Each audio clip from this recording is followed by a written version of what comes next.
Welcome to the Kitsap Matters podcast.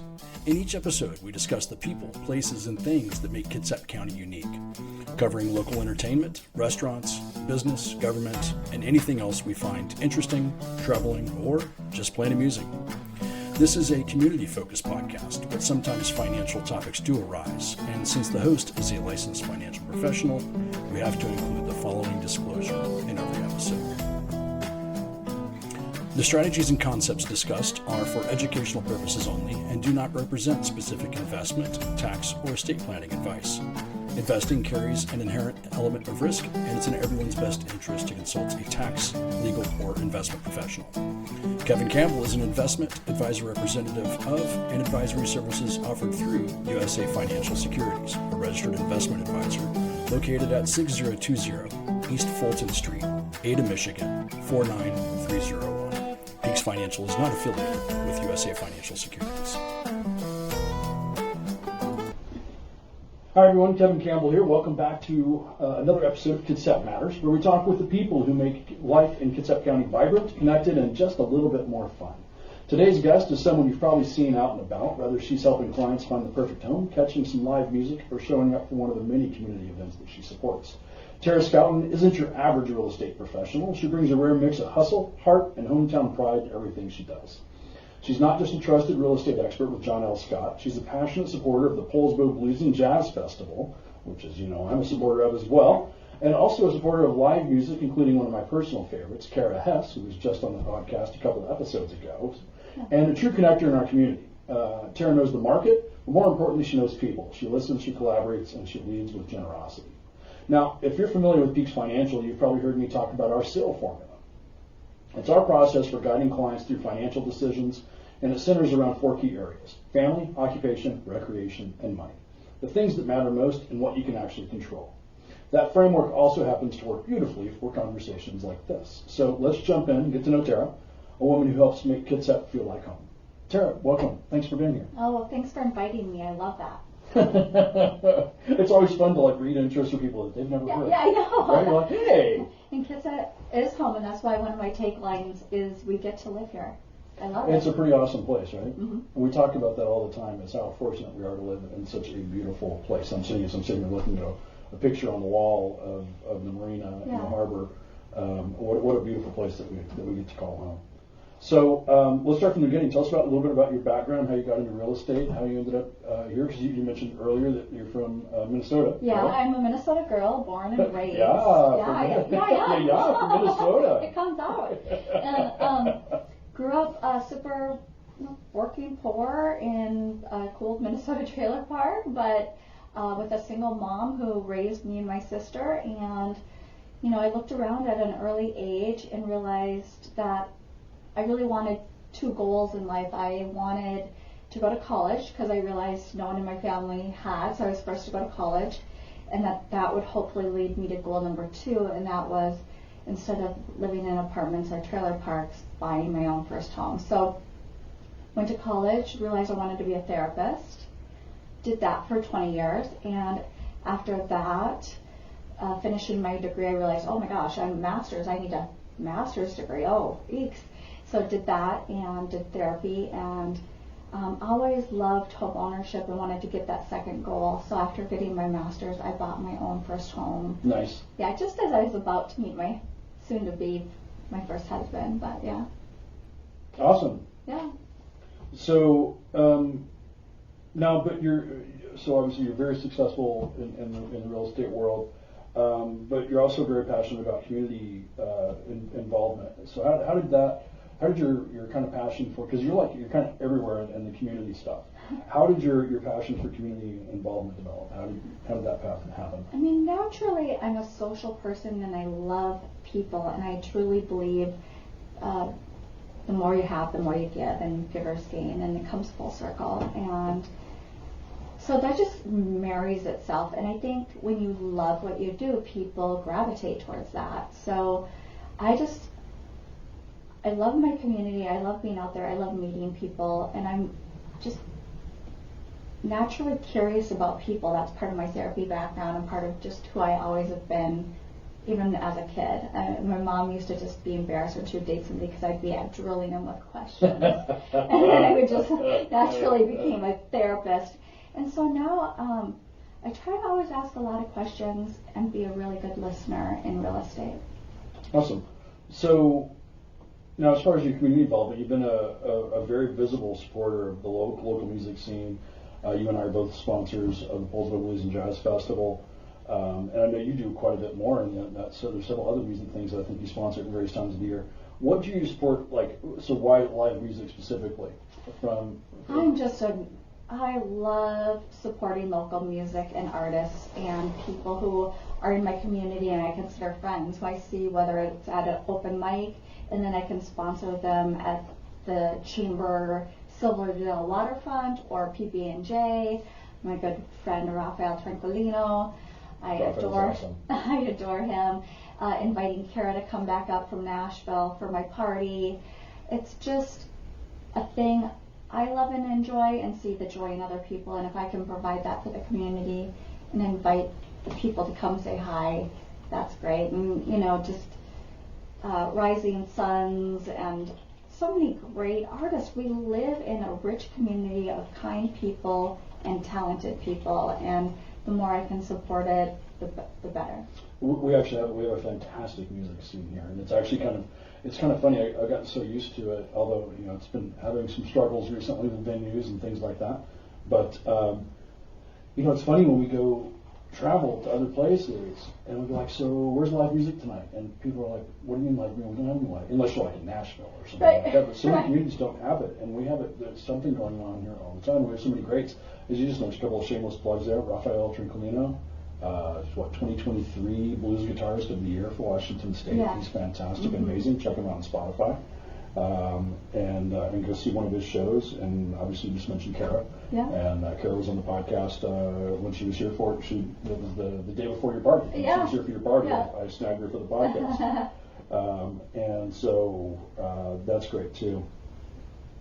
So, I assume that you believe it's important for professionals to get back into the community. So, what impact have you seen from what you're doing in that? What kind of impact in the community have you seen from being involved and from doing all this? It's funny. A lot of times people will run up to me and just be like, "I know you from somewhere." And right. So, like you say, my face is over. I never thought of myself as a natural marketer. I thought of myself as like a master's of science, clinician, therapist, pretty good listener, somebody who is caring and compassionate about people and mental health awareness, and a good listener in training for such. But I just I do believe in giving back to the community, and what goes around comes around. And I'm trying to think like the root of your question. Well, really, you've seen, what kind of impacts have you seen? How have I seen impacts? Well, there's the impacts of just getting to know more and more people exponentially in our small community. I mean, my daughter gets embarrassed at the grocery store. She's like, "Oh my gosh." That's so funny you say that.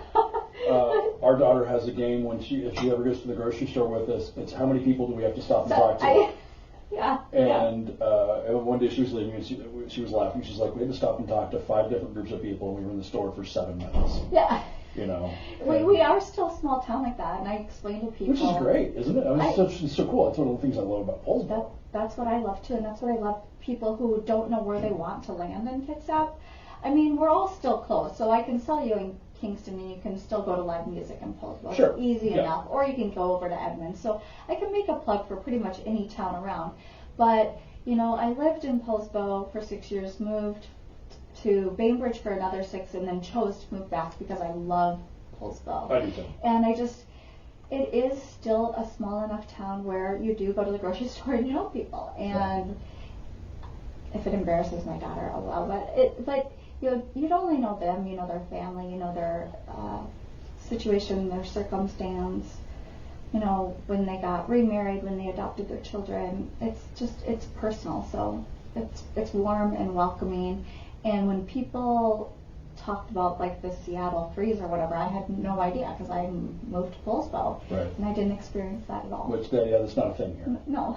Yeah, it's a super friendly community. I was just actually in a meeting the other day with, in a Rotary meeting with the community services group there, and we were talking about some of the challenges that Poulsbo is going to face with the growth that's coming and all of that. Yeah. And one of the topics we were discussing was communities have to grow, but how do you grow without losing your identity, right? And how does Poulsbo remain Poulsbo? Yeah. Which is because it's a cool place to live. I've been here since 2004, and I still feel like it's the same Poulsbo. So, Yeah. and that's a lot of growth. It is substantial. And I see the growth happening, and I also happen to know from a real estate standpoint, we're still really under par for the amount of projection of growth. So, and affordable housing. And affordable housing is another thing dear to me. And I used to be on the affordable housing board on Bainbridge, and I know it's important here in our community. And how do we keep, people, our EMTs, our first responders, our teachers, all the people who still need moderate to affordable housing. But I also think it's really important to realize that in our county we have our military base, and then we have our Seattle push. So we have what I call a sandwich of housing and financing that also insulates us from other places across the country. Right. And it is a problem, as you were talking about Bainbridge Island earlier. So many people who work on Bainbridge Island can't afford to live on Bainbridge Island. Right. And it's the most expensive community in Kitsap County. And Poulsbo is getting that way as well. And it's kind of there's a lot of people who can't afford to live or to basically live where they work. Yeah. Which then creates traffic problems and adds to it. So what's the current vibe in the Kitsap County real estate market from your perspective? Are there any trends that you're seeing that are occurring? I mean, like you just talked about, I think affordability is something significant coming down the pipeline and already here. I met with a first-time home buyer. He has over 800 credit score, has been saving up, has a decent down payment, can qualify up to 525, and would really like to be in Silverdale or Poulsbo. Grew up in Bremerton. It'll just be easier for his commute, and everything I'm able to send him right now is pretty nil. Now, Yeah. so the vibe on that is it's still hard to kind of get in around unless that 400, 500 marker. Yeah. And at these interest rates, even at 500,000 at these interest rates, that's a pretty hefty payment. right, and even with great credit. So he's somebody who's getting 6.5 with good credit. Other people are just over 7 right now. So that's hard. They were getting double a few years ago, so down at 3%. So it's just taking those first-time buyers and buyers in general to find something quasi-affordable. It's taking longer. So average days on market are around 30, 40 last time I looked, compared to when we were more in the frenzy of COVID, when we could be, getting multiple deals within days. Wow. Where do you see the trend going? I know because you hear all this, you continue to hear the term affordable housing, but my perspective, I'd be interested in your perspective on this. Because I'm not, I'm in the finance world, but I'm not in the real estate world. Yeah. People talk about affordable housing, and somebody had an interesting perspective I was listening to the other night. They said the problem is that when people build affordable housing, ends up not really being affordable housing. And one of the suggestions they said is that it was actually an interesting change in perspective. He said rather than worrying about affordable housing, maybe we need to worry about how to lift people up where they can afford the housing.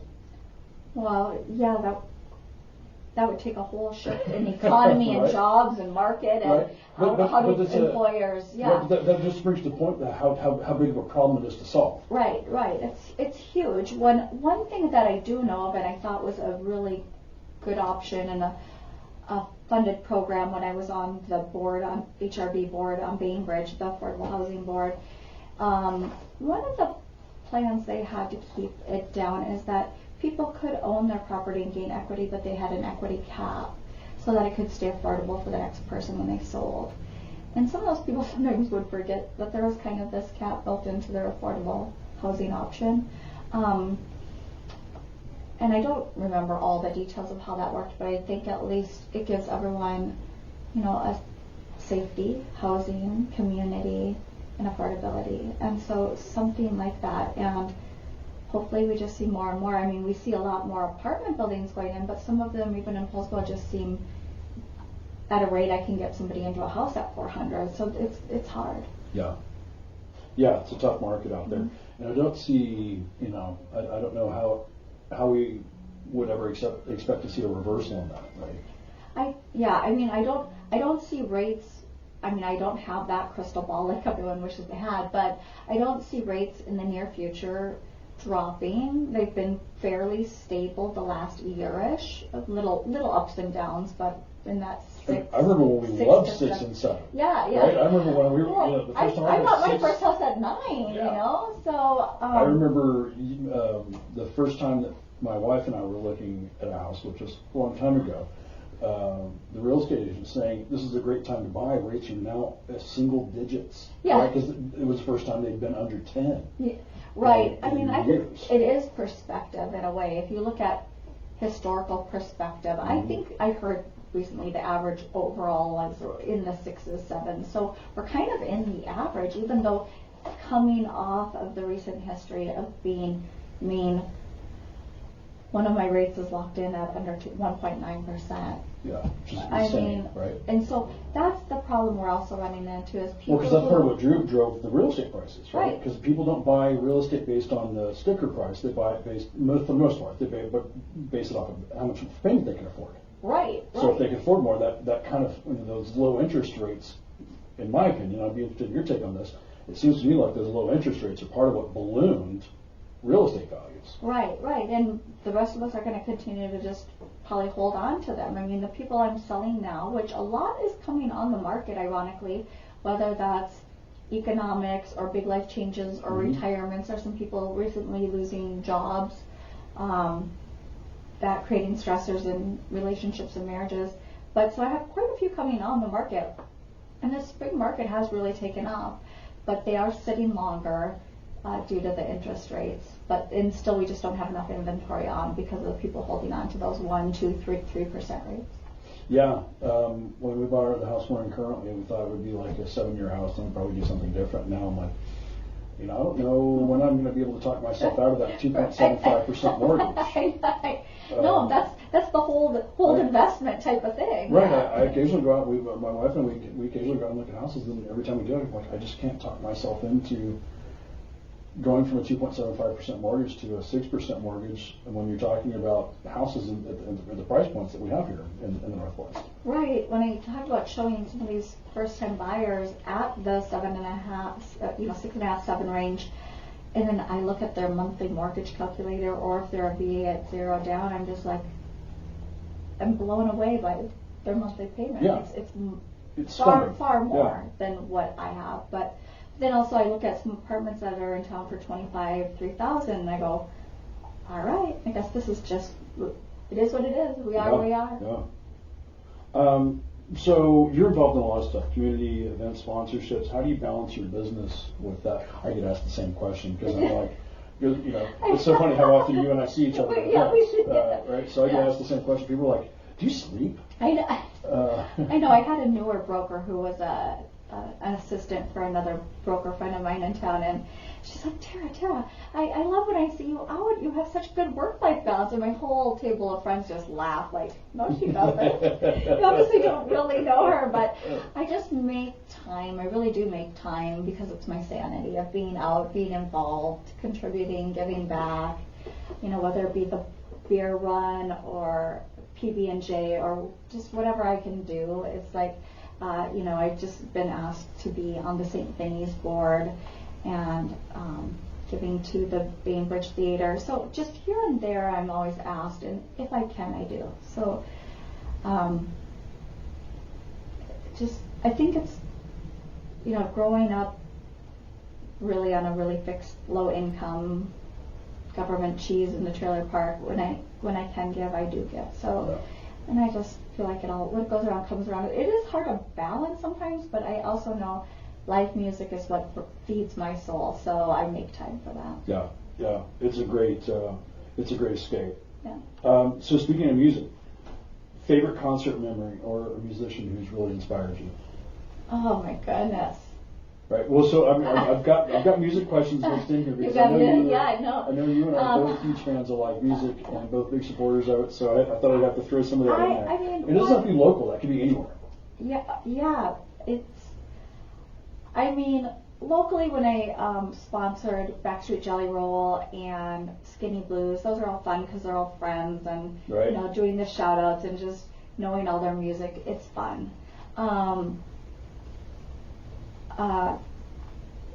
Seeing James Taylor I've seen him a handful of times. That's a big one for me because I saw him with my best friend who passed away of pancreatic cancer. So that was just a really emotional concert. And then my mom was a huge Willie Nelson fan, and so I have a fondness for Willie Nelson. And it's amazing he's still around, right? And love him, bless him, and I will take a solid day, maybe week of grieving because it will be like grieving my mother all over again when we lose Willie Nelson. When my mother was passing, all she wanted her request was to listen consistently to Willie Nelson. So that's what we did for about a 3-day process. Wow. So if you could bring any artist to play in Kitsap County, living or not, who would it be? Well, living or not. Oh, right, so it would be anybody. Oh gosh. I love Patty Griffin. But then I'm like anybody, and it could be like a huge venue and all the fun. I'm a Minnesota girl. I'd also have to say Prince. That'd be awesome. In the heyday, it'd be fun. I grew up going to First Avenue, so I have that in my bones. The Replacements. That's a hard one. It's such a hard one, especially when and Willie Nelson. Would be fun to have in a living room concert with some of my dear friends. That'd be awesome. And just a chat, yeah. Right? Like a Lucas fireside with and Willie? Yeah. That would be awesome. I would love it. Yeah. So that'd be actually a really cool experience. I think if I could bring one back, it might be probably be Stevie Ray Vaughan. If you said, okay, you can bring one back for one night. Oh Lord, no, there's so many greats. That's a hard one. Yeah. So local life. What's something about Poulsbo or Kitsap County that you think outsiders might not appreciate until they experience it firsthand? Like, what's kind of a surprise for them coming here that you think people might not be aware of? I find with clients, especially that I have from out of state, they might come through via the freeway and not see Old Town or the waterfront. Mm-hmm. Yeah. So that seems a really simplistic answer, but it could easily be missed if you're just driving through it. Yeah. And you don't stop and sit down by the waterfront at the Kraken and have a glass of wine or something, or you don't stop to go to a live music show and see all the talent. I share that constantly. You share that constantly. Yeah. We know that in our bones of what the deeper layers of richness are in our community. But I think it could be easily missed by somebody just running out to the Olympics. That's really your point. And we talked about the local communities. Kingston, Poulsbo, Silverdale, Bainbridge, Port Orchard. When we first moved to this area, we lived on Bainbridge, and you kind of get that. It is an island. Yeah, it is. I lived there too for a while. It has its different insular level. Yeah, totally. And it was like I didn't really know how much Poulsbo had to offer until we really started exploring the idea of moving here and really checking it out more. Yeah. Because it was kind of like Poulsbo is the town you drive through to get to Silverdale where the big box stores are. Yeah. Right? Right. You so if you're just on the highway. Just to your point, if you're just on the highway, you don't actually really see Poulsbo. Yeah, you miss the rich part. Which is a very cool place. So one of the questions we always ask every in the podcast is like hidden gem, best kept secret. What's something that you think is really unique, cool? It could be a restaurant, It could be a venue, it could be a park, it could be a business, anything. What do you think is something that people should know about? Gosh, I have a few. I mean, I recently discovered Briny Bagels, which just opened on Bainbridge, which is a real bagel shop where you can get a real lox sandwich with a real chewy bagel. And they're open, I think, Thursday, Friday, Saturday, maybe Sunday. You'd have to check that out. But I've gone a few times, and it's just amazing real bagels because we don't have... Where on Bainbridge? Can you tell? Right by Rolling Bay, Hay and Feed.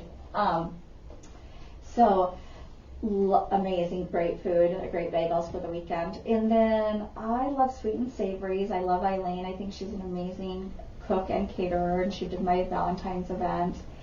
And that's just along Viking Way, a little hidden gem there. And I love to, sometimes if I'm driving along, it depends where I am in the county, because I drive all the time. Right. So sometimes I just can't wait to get to the Kingston Ale House and have the smoked salmon chowder. Or if I'm going along the water in Port Orchard, I want to go stop at Whiskey Gulch in the afternoon and sit down on the deck and grab the sun. So it kind of depends on what pocket. Indianola is such a great niche community. People know about the country store there and the Reuben sandwiches. So it just depends where I am in the county, what my little... That was like 6 good tips right there. That's where I'd want to go. So yeah, there's some of those I haven't been to. Some of them I have. Whiskey Gulch, anytime I'm down that part of town, that's definitely one of my stops there. They've got a spectacular patio, and the name says it all, whiskey. Yeah. Right? What a great place to stop and have a whiskey on that. Of course, there's my friend Michelle who comes into town and every time only wants to go to the garage for a Bloody Mary. So. Right? Yeah. Yeah, we've got a lot of fun stuff here. Yeah. So, what's next for you? Are there any events, projects that you've got going on the horizon that you want to chat about? Let's see. Well, I know Raphael's coming to town next weekend of June, the beginning of June, so I'm excited to see him. Where's he playing, do you know? He's playing at the Kraken. Okay, great. But I'm going to my first board meeting at St. Benny's to help out, be on their board, so that's big and exciting. I've been asked to help with a Bima theater play, so working on that. Just a few different things. I'm trying to think of. PB&J is always around the corner. I tried to reach out to Mary and Joe the other day, but they're kind of on vacation right now, taking a little break from it all. Yeah. Awesome. And finally, where can people follow you and find you? Yeah, they can find me at my email, tara@scouten.com. So my last name is my domain. Awesome. SCOUTEN. Awesome. Anything else you want to share before we wrap it up? No, it's been a joy, and I love talking about our town. Right? Isn't it fun? I love where we live. Yeah, I love it. And this is like one of the conundrums, right? Is like, we talk about it on the podcast, I'm like, obviously we want to get the word out, but we also don't want to tell anyone. I know, right? I'm always torn between like, this is such a cool thing, we should share it. Don't tell anyone. I know. It rains a lot here, remember? It's horrible. It rains all the time. You don't want to be here, right? You wouldn't want to live here. It rains all the time. The weather's horrible. Yeah. The people are mean. Right. Yeah. And it's hard to find a place to live. Hard to find a place to live. It's terrible. You wouldn't want to be here. We know some great agents. But right, yeah. All right, well, thanks so much for being here. Thanks for spending some time. Thanks for coming by and sharing. I know we talked for a while about getting this scheduled, so I'm glad we were able to do it. Okay. So that's going to wrap it for another episode of the Kitsap Matters podcast. We'll talk to you next time. Thanks for listening. Thank you. This is a community-focused podcast, but sometimes financial topics do arise, and since the host is a licensed financial professional, we have to include the following disclosure in every episode. The strategies and concepts discussed are for educational purposes only and do not represent specific investment, tax, or estate planning advice. Investing carries an inherent element of risk, and it's in everyone's best interest to consult a tax, legal, or investment professional. Kevin Campbell is an investment advisor representative of and advisory services offered through USA Financial Securities, a registered investment advisor located at 6020 East Fulton Street, Ada, Michigan, 49301. Peaks Financial is not affiliated with USA Financial Securities.